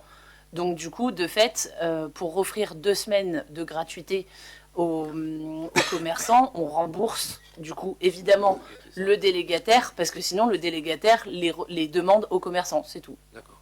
Okay. Oui, au final, on vise les commerçants, on est d'accord. Voilà. Et le fait que ce soit 2 semaines, en fait, c'est tout simplement parce qu'il n'y a pas de tarif mercredi ou samedi, c'est un tarif mercredi et samedi. C'était un accord que nous avions trouvé avec monsieur le maire, puisque ne rembourser les droits de place que d'1 semaine aux commerçants, ça semblait pas forcément très fair play, et on a souhaité pousser à 2 semaines pour montrer l'accompagnement permanent que nous avons auprès des commerçants du marché. Merci Camille. Y a-t-il d'autres questions ou remarques? Si on va procéder au vote. Y a-t-il des abstentions? Des votes contre? Unanimité, je vous remercie. Point suivant, pardon, Baptiste, comité social territorial commun ville et CCAS. Reconduction, à toi. Monsieur le maire, mes chers collègues, donc cette délibération vise à reconduire le comité social territorial commun entre la ville d'Achères et le CCAS, donc dispositif qui est déjà mis en place depuis 2022. Donc pour faire un rappel, donc le comité social territorial, ça va être l'instance de dialogue social qui permet aux représentants du personnel d'être consultés sur des questions qui peuvent être relatives à l'organisation des services, aux ressources humaines, et également en lien avec le F3SCT, donc aux conditions de travail, ainsi qu'à la santé et à la sécurité des agents. Les prochaines élections professionnelles donc, se tiendront 10 décembre 2026, et il convient donc de renouveler l'organisation de cette instance pour le prochain mandat, donc qui dure 4 ans. La réglementation prévoit donc qu'un CST commun peut être créé entre une collectivité et son établissement public lorsque l'effectif global dépasse 50 agents. Donc au 1er janvier 2026, les effectifs cumulés de la ville et du CCAS s'élèvent à 508 agents, donc, dont 367 femmes et 141 hommes, donc largement au-dessus du seuil. La reconduction d'un CST unique présente l'avantage de garantir une gestion cohérente du dialogue social pour l'ensemble des agents de la ville et du CCAS, tout en simplifiant le fonctionnement des instances. Donc voilà, il est proposé au conseil municipal d'approuver la reconduction du CST commun ville CCAS, donc placé auprès de la commune d'Achères. Merci Baptiste. Là qu'on reconduit donc un dispositif qui préexistait, assez logique et efficace. Y a-t-il des questions ou remarques sur ce CST commun ville CCAS? Pas de remarques, pas de questions, donc je mets au vote. Y a-t-il des abstentions? Des votes contre? Vote à l'unité, je vous remercie. On continue donc sur ces délibérés comité social et sa formation spécialisée en matière de santé, sécurité, conditions de travail, F3 SCT, composition. Baptiste. Donc effectivement, donc là, cette délibération fait suite donc à la précédente. Donc il s'agit désormais d'en fixer la composition pour le prochain mandat, en vue des élections professionnelles, donc comme dit tout à l'heure, qui se dérouleront le 10 décembre 2026. Donc aujourd'hui, compte tenu de nos effectifs qui s'élèvent à 508 agents 1er janvier 2026, donc la création de ces deux instances est obligatoire, et donc il est proposé de conserver l'organisation actuellement en vigueur, avec 6 représentants titulaires du personnel et 6 représentants titulaires de la collectivité, ainsi qu'un nombre équivalent de suppléants afin de maintenir un dialogue social équilibré et efficace. Donc la délibération précise également la répartition femmes-hommes de nos effectifs, qui devrait être prise en compte lors du dépôt des listes candidates aux élections professionnelles. Donc l'objectif, c'est d'approuver cette composition du CST et de sa formation spécialisée pour le prochain mandat. Merci Baptiste, sachant que chaque liste syndicale candidate devra donc déposer des listes respectant justement cette part relative homme-femme. Exactement. Donc ça c'est important aussi de le préciser. Y a-t-il des questions sur cette composition? Pas de remarques, pas de questions, donc on va procéder au vote. Y a-t-il des votes contre? Pas d'abstention, donc vote pour la majorité, merci. Ensuite, désignation des représentants du conseil municipal au sein de la CLET, le retour, commission locale d'évaluation des charges transférées, puisque à chaque début de mandature, dans le cadre de la CLET, qui a été donc créée en février 2016 entre la communauté urbaine et les communes membres, puisque je rappelle qu'elle a, comme son nom l'indique, une commission en charge d'évaluer l'ensemble des charges et produits qui sont transférés ou éventuellement qui après sont retournés à des communes, donc pour évaluer les charges, du coup définir après les relations financières, notamment entre les communes et la communauté urbaine. Donc 3 niveaux de représentation, donc 3 représentants titulaires et 3 représentants suppléants, on y est donc pour les communes de plus de 20 000 habitants. Donc du coup, suite au renouvellement donc, du conseil municipal, suite aux élections, il est proposé donc de renouveler les membres donc, qui sont désignés pour siéger au sein de cette CLET, alors qui, je le rappelle, n'a pas un niveau on va dire, de réunion très importante, mais qui dépend un peu des sujets éventuellement transférés. Donc on propose en membre titulaire donc Monsieur le maire, Patrick Métois, Annie Debray-Girard, et en membre suppléant Jacques Tanguy, Romain Lasserre et Baptiste Kuhn. Voilà les désignations qui sont proposées ce soir. Y a-t-il des questions ou remarques? S'il n'y a pas de questions ou remarques, Ah, pardon. Juste pour... on s'abstiendra parce que même si vous avez totalement le droit de ne pas ouvrir la CLET à l'opposition, vous auriez pu le faire, donc c'est la raison pour laquelle on s'abstiendra. Ok. Donc, qui s'abstient? Pas de vote contre. Ok, vote à la majorité, je vous remercie. Autre point, donc, route forestière des pavillons, convention de partenariat donc, avec la ville de Maisons-Laffitte. Donc, là-dessus, donc c'est une convention et c'est plutôt un sujet qui nous occupe depuis l'été 2023, puisque à l'époque, je vous rappelle que l'ONF avait menacé de fermer cette route forestière en raison de son état fortement dégradé et du coup aussi des moyens, on va dire, alloués côté ONF un peu limités. Donc du coup, l'idée étant de se rapprocher avec un nombre de véhicules, vous le voyez quand même, cette route a certes un statut de route forestière, mais très fortement sollicitée, utilisée depuis de nombreuses années, puisque l'estimation, il y a plus de 7000 véhicules jour quand même dans cette route. Et elle sert également, comme le démontrent les événements récents, on a pu le voir sur les sujets d'alternat sur la 184 mis en place sur le pont à Grand Cormier, de voies de détournement et donc de délestage de la RN 184 lors de travaux nuit et jour ou de ces circonstances que je viens d'évoquer. Donc c'est dans ce contexte qu'on avait donc trouvé un accord à l'été 2023 entre les villes de Maisons-Laffitte et HR et l'ONF. Cet accord donc avait été formalisé par la signature à l'époque d'une convention tripartite donc qu'on avait approuvée lors du conseil municipal de novembre 2023 afin de transférer la charge et l'entretien de cette voirie par les deux villes co-signataires. Étant précisé que la ville de Saint-Germain, bien qu'étant ville siège de cette voirie, n'avait pas souhaité prendre part au projet et ne souhaite toujours pas, mais ça c'est une autre affaire qu'on va essayer de voir. Donc au terme de cette convention tripartite, donc les deux villes ont la charge depuis fin 2023 des travaux d'entretien et de réfection des chaussées, de la signalisation routière, des accotements, des fossés bordiers à l'exclusion des accès aux parcelles forestières, des talus ou parties de talus non forestiers à l'exception d'un 1. Depuis lors, donc on a entamé des discussions pour le renouvellement de cette convention donc entre les deux villes, Maisons-Laffitte et HR. On a trouvé un accord dès 2025, mais on ne l'a pas formalisé. C'est aujourd'hui qu'on vous propose finalement de le formaliser donc, et d'adopter cette convention 6 jointes, sachant que d'un point de vue, on va dire, financier, c'est important, conditions de participation financière de la ville d'Achères à hauteur de 50% des travaux acquittés par la ville de Maisons-Laffitte, puisque c'est la ville donc, de Maisons-Laffitte qui va supporter l'intégralité des dépenses, et que justement, on pourra avoir une participation dans la limite de 25 000 € net par an à la charge de la ville d'Achères.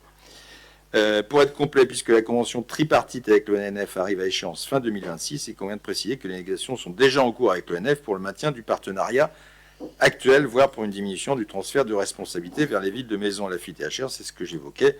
D'autres discussions sont à prévoir aussi avec la ville de Saint-Germain-en-Laye sur ce sujet-là. Voilà les éléments qui nous permettront, on va dire, de sauvegarder l'utilisation et l'état de cette route à minima. Bien évidemment, on sera vigilant sur le niveau d'investissement et des travaux réalisés par la ville de Maisons-Laffitte et on participera bien évidemment sur production des factures dûment acquittées et des réalisations dûment visibles. Voilà, on sera vigilant sur ce point-là. Voilà ce qui vous est proposé ce soir, sachant qu'on régularise 2025 et on valide jusqu'à fin 2026. Voilà, et donc du coup, dans le budget, on prévoira 2 années, parce que de mémoire, pour l'instant, on n'avait prévu qu'une année. Donc on complétera par une année supplémentaire à prévoir au budget 2026, puisqu'on fera 2 années en une. Voilà les éléments proposés ce soir au titre de cette convention. Y a-t-il des questions ou remarques, Monsieur Lopez? Est-ce que la mairie d'Achères fait partie des négociations avec la mairie de Maisons-Laffitte sur ce sujet? Donc pourquoi parce qu'on signe la convention. D'accord, mais est-ce que du coup, vous avez prévu de revoir Saint-Germain, l'État, puisqu'il y a le Cangalini, il y a le pavillon de la Muette, et la SNCF, puisqu'il y a un accès direct sur leur centre de formation. Donc si la route est fermée, ils sont un peu impactés aussi tous. Donc, alors, ville de Saint-Germain, je l'ai évoqué, ça fait partie, c'était dans le rapport, donc on va les contacter, on va voir avec eux. Là, l'idée, c'est de passer la convention, parce que d'une part, il y a les engagements de 2025, il y a les engagements de 2026, donc on veut que ça soit nickel et clair. Et après, on fera aussi un point avec d'autres partenaires éventuellement sur le cofinancement, sachant que cette route est aujourd'hui quand même très fortement utilisée par les Acharois. Donc c'est pour ça qu'on avait fait l'effort à l'époque, en 2023, de trouver une solution la plus fonctionnelle et la plus rapide possible, parce que l'impact, j'ai évoqué 7000 véhicules jour, il est juste prépondérant pour les Acharois. Donc on a voulu assurer le coût. Donc maintenant, on va regarder si on peut diminuer ou en limiter le coût pour la ville d'Achères. Bon, on considère qu'à hauteur de 25 000 € maxi annuel, on s'en sort plutôt pas trop mal en termes financiers.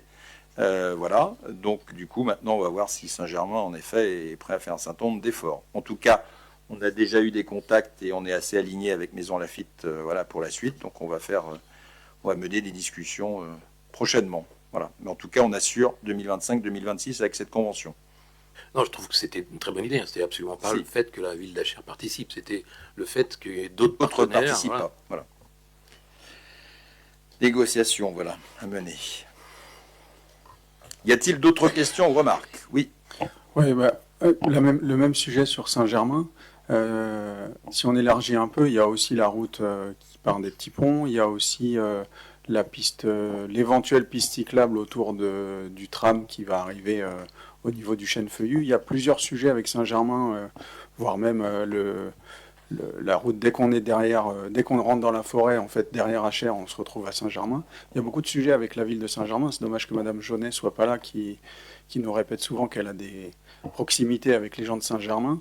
Ça aurait été pas mal qu'elle nous éclaire sur ce sujet-là.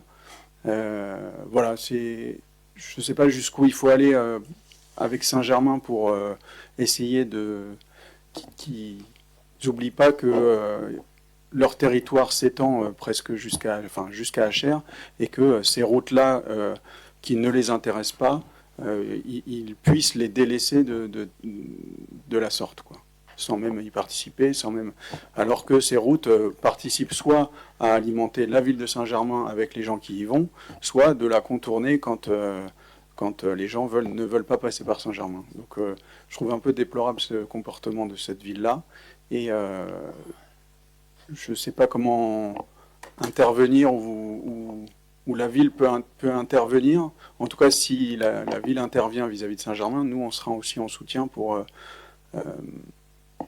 appuyer, si tant est que ce soit nécessaire.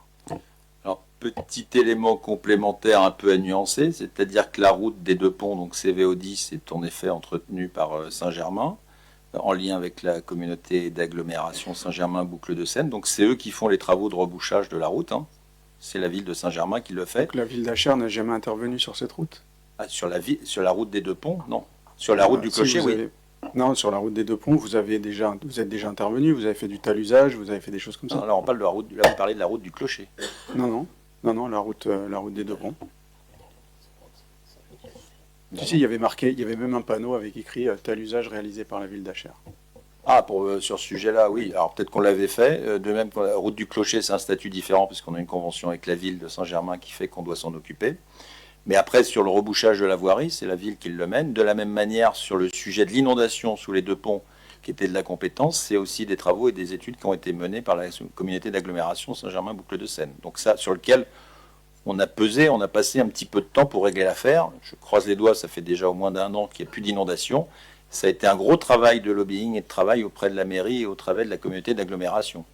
Voilà, donc on continue de mener, en bonne intelligence, mais avec nos exigences, ce qu'on souhaite mener auprès de la ville de Saint-Germain. Voilà. D'autres questions ou remarques? Oui, pour clôturer. On parle de 7000 véhicules jour. Bon, je me doute bien que ce n'est pas que des véhicules acherois qui empruntent cette route, ou alors ça veut dire que la moitié de la ville part en voiture à Maisons-Laffitte. Je ne sais pas si dans ces 7000 véhicules, on compte les vélos. Alors je vous accorde, il n'y en a pas des masses qui prennent cette route, mais à raison parce que route forestière limitée à 30, je ne sais pas si vous l'avez déjà pris en vélo, on sort de mai à vélo, des fois il y a des problèmes de transport, ça m'arrive moi personnellement de la prendre. C'est pas forcément la route la plus sécure. Donc là, on va investir un peu d'argent, probablement pour reboucher des trous, etc. Mais qu'est-ce qui va être fait pour sécuriser cette route, faire en sorte que les cyclistes puissent l'emprunter et pas que ceux qui vont s'entraîner à faire du vélo en dehors des heures de pointe, parce que c'est quand même une route agréable, vous traversez la forêt. Je le rappelle, c'est une route limitée à 30 et même si j'ai passé mon code il y a longtemps, normalement quand vous voyez un panneau 30 et qu'il n'y a pas le panneau blanc avec une barre noire, vous n'êtes pas censé changer de vitesse de circulation, ce qui n'est pas vraiment respecté. Donc est-ce qu'il y a quelque chose de prévu là-dessus par rapport à ce partenariat avec Maisons-Laffitte, parce que c'est aussi dans l'intérêt des Acherois.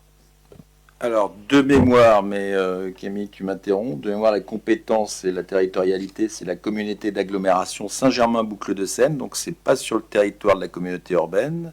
La compétence mobilité, c'est la CA Boucle de Seine, et là, l'idée, c'était pour nous de vraiment gérer l'urgence et le fait qu'on puisse à minima continuer, certes en voiture, à utiliser cette route. Voilà, donc après, on va dire le devenir plus structurant et plus long terme de cette route-là, c'est l'interco côté CA Boucle de Seine. Vas-y, précise.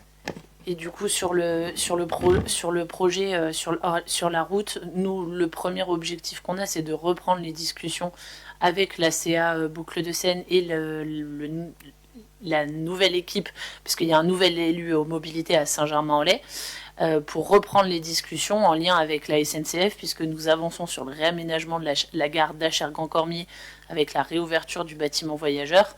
Mais effectivement, je suis parfaitement d'accord avec toi. Une fois qu'on aura réouvert le bâtiment voyageur pour pouvoir y mettre son vélo en toute sécurité, l'étape sine qua non, c'est de pouvoir aller en sécurité. Déjà, le premier objectif, très clairement, c'est la gare d'Achères-Grand-Cormier, plus si affinité, mais on va déjà s'atteler pour boucler le sujet Grand Cormier avant d'aller voir nos amis de Maison Lafitte. Merci Camille pour la réponse, mais du coup, d'expérience, j'ai envie de dire il faut être patient pour le vélo, c'est ça? Alors c'est le sujet qu'on a aujourd'hui, c'est que on n'est pas à la manœuvre. Tout ce qu'on fait, et on le fait pas mal puisque ça nous a occupé un sacré bout de temps pour arriver à ce projet de réouverture au niveau de la SNCF. Tout ce qu'on fait, c'est du lobbying. Je rappelle que même si la gare d'Achères-Grand-Cormier s'appelle Achères, elle n'est pas sur notre territoire, donc elle n'est pas non plus sur le territoire de la communauté urbaine. Donc aujourd'hui, on doit aller convaincre nos amis de Saint-Germain et de Saint-Germain-Boucle-de-Seine de l'intérêt de réinvestir sur ce territoire. On le fait, on s'y est déjà attelé lors du dernier mandat, on va s'y réatteler sur ce mandat-là, mais effectivement, aujourd'hui, très clairement, la politique de mobilité de Saint-Germain-Boucle-de-Seine ne met pas en priorité la route du Clocher. On peut que le déplorer, mais nous ne sommes pas décideurs sur la CA d'à côté. Et aujourd'hui, ce qui est important, c'est de reprendre les discussions avec eux pour leur faire comprendre l'intérêt et l'importance de penser à cet aménagement et de penser à cette route du Clocher, avec un premier objectif, parce que moi, il faut aussi qu'on soit réaliste. L'enjeu principal qu'on a aujourd'hui, c'est de pouvoir reprofiter de manière sécurisée de la solution de mobilité qu'offre la gare d'Achères-Grand-Cormier. Ça, c'est le premier enjeu. Après, voilà, je pense que c'est quelque chose qu'on partage tous et que de nombreux Achérois partagent. On a déjà fait ce premier pas qui était quand même important parce que la SNCF n'avait pas prévu spécifiquement d'investir sur la gare d'Achères-Grand-Cormier. On les a convaincus de réinvestir et de rouvrir ce bâtiment pour déjà faire 15 places, une quinzaine de places de vélos sécurisés, parce qu'on ne peut pas dire que les arceaux sur le pont de la Nationale donnent très envie d'y laisser son vélo si on a envie de le revoir le soir en rentrant. Donc maintenant, on a l'aménagement, la finalisation de l'aménagement de la route, et après, on a aussi l'accessibilité de cette gare, donc sur laquelle on travaille, mais sur lequel on doit aussi travailler avec la DIRIF, avec l'ONF, avec la CA, avec Saint-Germain, avec Île-de-France Mobilité, avec la SNCF, réseau et voyageurs. Donc voilà, il y a un cosmos, il y a toute une galaxie d'interlocuteurs sur lequel nous, on travaille avec la force de nos bras et notre pouvoir de persuasion, qui n'est pas encore au maximum et on va s'y remettre hein, visiblement, mais en tout cas c'est l'enjeu qu'on a derrière, mais on n'est pas chez nous. On le rappelle, c'est une difficulté, c'est le problème des frontières, mais à un moment, si Saint-Germain et la CA ne veulent rien faire, on n'aura pas la capacité d'aller sécuriser pour le compte d'eux, parce qu'à un moment, on n'a pas la capacité de le faire partout. Voilà. Abolition des frontières. Allons-y, Louis Armand. Donc voilà, on va se concentrer, comme tu l'as dit, sur la route du Clocher, parce que votre remarque, clairement, c'était sur l'ensemble de la route des Pavillons aussi, l'aménagement en termes de mobilité. Donc là, on y est encore moins, si je peux dire. Voilà, c'est un peu compliqué.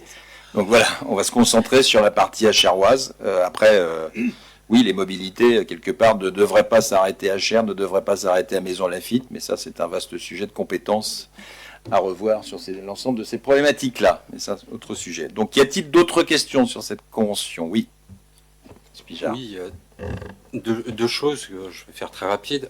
Vu que vous avez évoqué le sujet sur la gare, la petite question, c'est est-ce qu'il y a des choses de prévues par rapport aux personnes à mobilité réduite sur la gare, première chose. Et puis deuxième chose, au bout d'un moment, quand Saint-Germain-en-Laye ne veut plus s'occuper d'un bout de son territoire, elle n'a qu'à juste céder les parcelles aux villes d'Achères et de Maison Lafitte, on saura quoi en faire. Je vous laisse en parler avec le maire de Saint-Germain-en-Laye, mais je ne crois pas qu'il soit très d'accord. Mais sur la partie mobilité réduite, effectivement, c'est la dernière gare du RER A qui n'est pas accessible. Ça fait partie aussi des sujets, puisqu'il y a un accès que les initiés connaissent par le quartier, par la résidence qui est juste à droite avant le fameux escalier, qui est ce qu'il est, mais qui ne rend pas pour autant la gare accessible, et ça fait partie des sujets. Après, pour le moment, étant donné que la concentration, ça a été l'accessibilité, et on s'est concentré sur le vélo, effectivement, initialement, le projet initial de la SNCF, c'était de poser ça en bas de l'escalier, de poser l'abri vélo en bas de l'escalier. Moi, personnellement, et avec monsieur le maire, à l'époque, on s'y était opposé, on ne trouvait ça pas du tout opportun, et on trouvait surtout intéressant de pouvoir rouvrir ce bâtiment voyageur qui est désaffecté depuis des années, et pour pouvoir faire quelque chose de sécurisé, et faire aussi un peu revivre cette gare, parce que même si elle nous a peut-être certainement tous déjà servi un jour ou l'autre en solution de repli. On ne peut pas dire que ce soit le prime de l'accueil et de l'attractivité. Donc l'enjeu, c'était aussi de faire revivre ce bâtiment. Et effectivement, l'accessibilité reste un sujet qu'on évoque aussi avec la SNCF, puisque ça reste... Maintenant, ils ont changé l'étiquette du RER. Ils mettent plus accessible, ils mettent juste que Achères-Grand-Cormier est la seule gare non accessible du RER A, ce qui n'est pas forcément une belle prouesse pour cette gare, effectivement.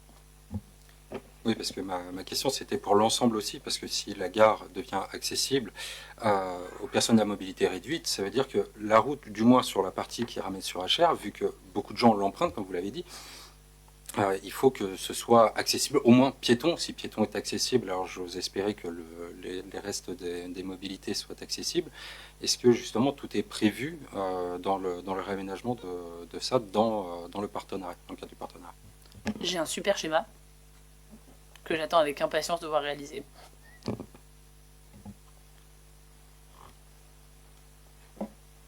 Votre question n'était pas sur la convention, là, en elle-même.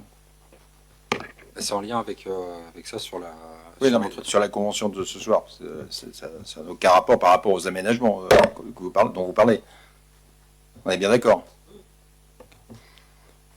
D'autres questions ou remarques? Donc je vais mettre cette délibération au vote. Y a-t-il des abstentions? Des votes contre? Merci. Vote pour à la majorité. Délibération, donc fixation des tarifs de la taxe sur la publicité extérieure, taxe locale, TLPE pour les exercices 2020, pour l'exercice 2027 et régularisation des tarifs historiques. Donc la TLPE a donc été instaurée à Chères donc en mai 2015. Des tarifs sont valorisés normalement de plein droit chaque année selon l'inflation, sauf délibération express du conseil municipal avant le 1er juillet. Nous avons donc toujours manifesté notre volonté donc constante de gel fiscal pour soutenir les entreprises locales et les tarifs historiques qui ont été constamment maintenus dans les faits. Afin de formaliser explicitement cette stabilité fiscale et de sécuriser juridiquement l'émission des titres de recettes pour l'exercice 2027, il convient de prendre une délibération express donc avant le 1er juillet 2026. Le maintien donc des tarifs de 2015 entraîne un manque à gagner environ pour la ville de 18 000 € par rapport aux tarifs indexés sur l'inflation. Cependant, donc, la municipalité assume pleinement ce choix afin de soutenir le dynamisme économique local. La ville évite d'alourdir les charges des commerçants et des entreprises acheroises dans un contexte économique fragile. Cette stabilité fiscale est un signal fort envoyé aux acteurs économiques pour préserver l'attractivité de notre territoire, la collectivité privilégiant ici l'accompagnement de ces entreprises plutôt qu'une augmentation de ses recettes communales. En gros, de mémoire, les recettes aujourd'hui, c'est un peu plus de 60 000 € de cette TLPE à l'année sur le budget de la ville. Cette stabilité fiscale est un signal fort donc envoyé aux acteurs. Donc décide de ne pas appliquer cette revalorisation automatique liée à l'inflation pour l'année 2027. À compter de l'exercice 2027, les tarifs de la taxe publicité extérieure applicable sur le territoire de la commune sont fixés conformément au tableau qui vous a été donné 6 juin. Ces tarifs correspondent en valeur à ceux fixés par la délibération du 20 mai 2015 sans application de la revalorisation automatique pour l'exercice 2027, donc stabilité totale. Confirme que l'absence de délibération entre 2016 et 2025 résultait d'une orientation politique constante en faveur de la stabilité de la charge fiscale pesant sur les redevables sans préjudice de l'appréciation de la légalité des impositions émises au titre des exercices des regards des textes alors applicables. En gros, on régularise et on se met d'équerre administrativement. Donc voilà ce qui vous est proposé en termes de tarifs. En gros, rien ne bouge. Et on maintient les tarifs de 2015 avec les conséquences financières que l'on souhaite et que l'on assume sur le budget de la ville. voilà les éléments proposés en termes de délibération pour la fixation des tarifs de TLPE. Y a-t-il des questions ou remarques sur cette délibération? Oui. Là, on est d'accord que ça parle bien de tout ce qui est enseigne et affichage publicitaire de tout ce qui est commerce sur HR. Oui. Je ne vois pas dedans, alors je pense que ça ne dépend pas totalement que de la commune d'HR, mais qu'en est-il sur tout ce qui est affichage perlé ou sauvage, notamment on peut voir différents affichages, même temporaires parfois, de agence Intel qui a fait tel travaux à certains endroits. Je veux dire, ça, c'est pas taxé, mais ça reste de la publicité. Ou les petits affichages qui perlent de partout avec cette agence de sécurité, sécurise votre maison. Ça reste de la publicité qui est affichée un peu partout sur HR.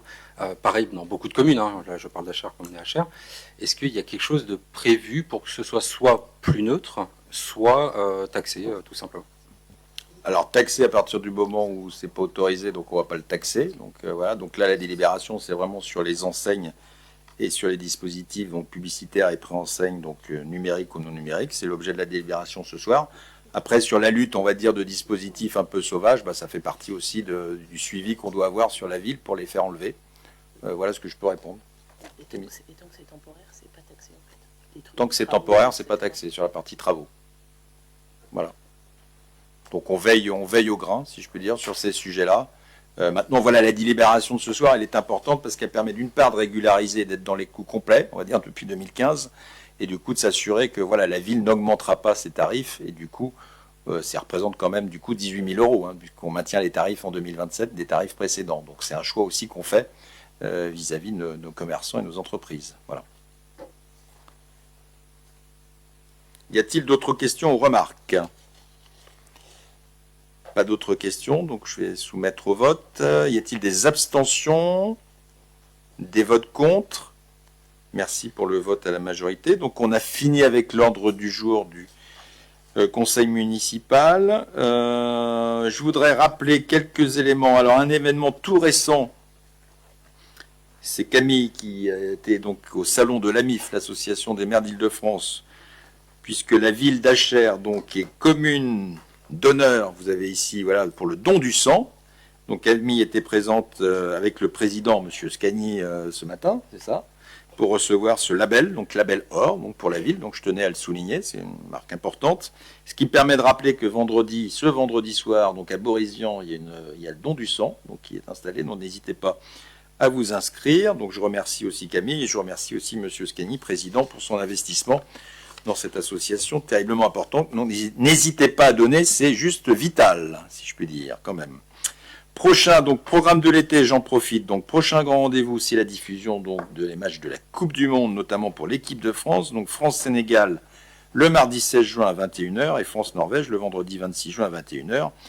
Grand rendez-vous, donc, à la Maison des Jeunes. Autre point, donc, le lendemain de France-Norvège, on aura la fête de l'enfance le samedi 27, la fête de l'été le week-end 28, donc tout ça au centre de loisirs Jacques Tati, thème la Coupe du Monde. Voilà, un peu à prévoir. Lundi 13 juillet, feu d'artifice, spectacle pyrotechnique et feu d'artifice pour la fête nationale, avec nouveauté cette année, spectacle précédé d'une guinguette, donc toujours à la plateforme multimodale. Voilà. Et enfin, le village d'été, donc deuxième édition, qui va se lancer à partir du 13 juillet jusqu'au 2 août. Donc atelier, animation, jeux pour enfants, ambiance familiale et conviviale. Donc sans oublier nos activités habituelles proposées par la ville, les sorties à la mer, les programmations estivales, les activités jeunesse et sport, notamment sur route. Sans oublier également la programmation de la bibliothèque, du Sax, du Pandora et bien évidemment, dernier événement également qui se finalise mais qui est aujourd'hui sûr et certain, la block party. Toujours chaque année, avant le dernier week-end, avant la rentrée scolaire, donc qui sera le 29 août au skatepark. Voilà les quelques événements que je souhaitais vous remémorer. Prochain conseil municipal, le 1er juillet prochain.